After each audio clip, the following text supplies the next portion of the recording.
दोस्तों कुछ दिन पहले इजराइल ने बड़ा हल्ला डाला था इस चीज का।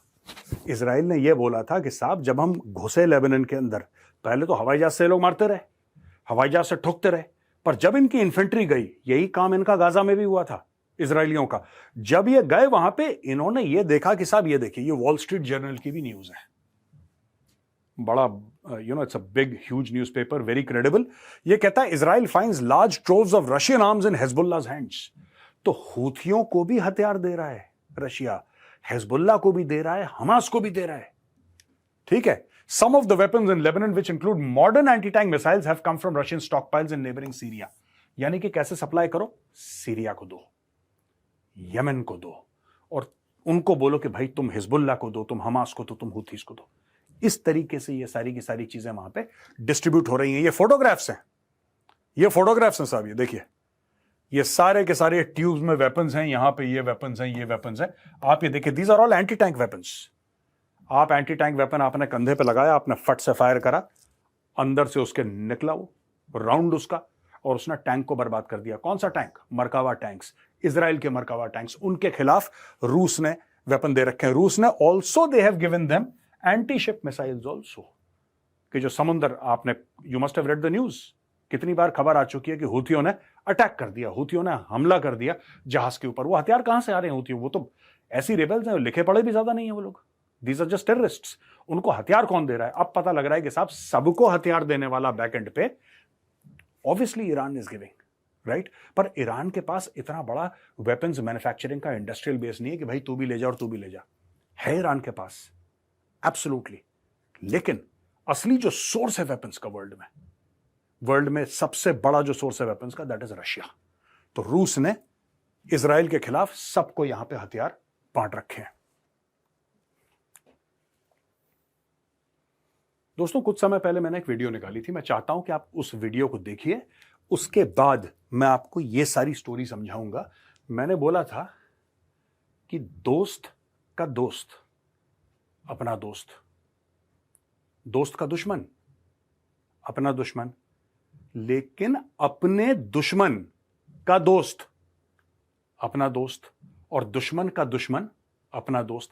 ये जितनी भी चीजें हैं, ये बिल्कुल जो जिसको कह रखे पूरा एक दिस वायरिंग जो हो रखी है ना, इसके बीच में ये इसका दोस्त है, इसका दुश्मन है, इसको फायदा हो रहा है, इसको नुकसान हो रहा है। ये वीडियो में आप जरा देखिए चल के। इंडिकेटर्स आ रहे हैं कि रशिया ये कह रहा है कि साहब आप बीच में मत पड़ो। आप रशिया क्यों इंटरेस्ट ले रहा है इतना? बात क्या है?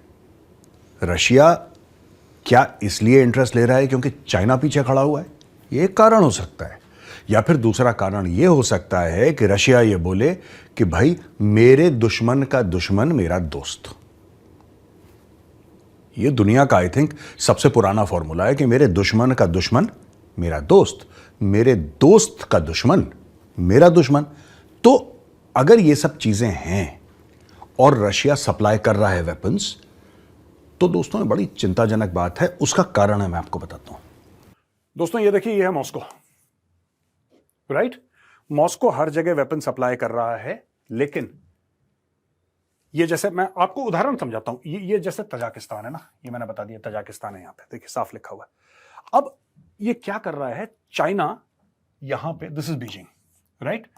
चाइना यहां से आते हुए, this is how China enters Afghanistan. ये जो जगह है, ये है, इसको कहते हैं वखान कॉरिडोर। ये वाली है वखान कॉरिडोर। यहां से अफगानिस्तान के अंदर आ रहा है, उसको पाकिस्तान के थ्रू जाने की अब आवश्यकता नहीं है।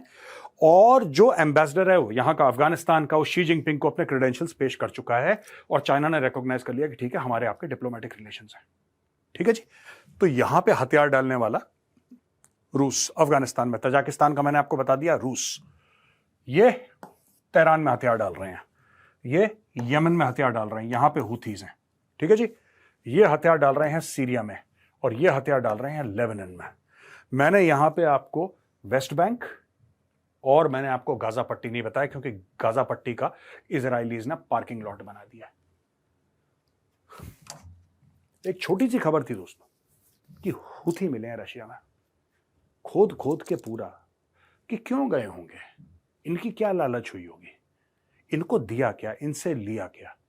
हमने खोद के अपना एनालिसिस करा, तो एनालिसिस के बाद ये बना है वीडियो। और इसमें ये दिखाते किस तरीके से जो पावर्स होते हैं ना, अपनी सत्ता को मजबूत करने के लिए, अपने पंजे गाड़ने के लिए, वो किस तरीके से एक एक करके पूरी दुनिया में किस तरीके से फसाद फैलाते हैं, हथियारों के थ्रू, मर्सनरीज के थ्रू, मारकाट के थ्रू, खून खराबे के थ्रू, कि उनकी सत्ता को कोई हिला ना पाए। ट्रंप आने वाला है, जनवरी एंड में ट्रंप पहुंच जाएगा और गद्दी पे बैठ जाएगा। और उस समय जब वो बोलेगा सीज फायर और दुनिया भर में सीज फायर होगा, तो किसने कितना क्या नोचा, किसके हाथ में कितनी बोटियां गईं, वहां पे जब स्टॉप हो जाएगा तो वो उसको लेके बैठ जाएगा। आज से लेकर till the end of January, जब तक ट्रंप कुर्सी पे नहीं बैठता, आप देखेंगे मारकाट का एस्केलेशन बढ़ेगा। ये बढ़ेगा, ये रूस यूक्रेन में भी बढ़ेगा, और Israel Hamas, Israel Hezbollah, Israel Iran, ये पूरे मामले में आग लगी रहेगी जब तक ट्रंप आके ये ना बोले शांति।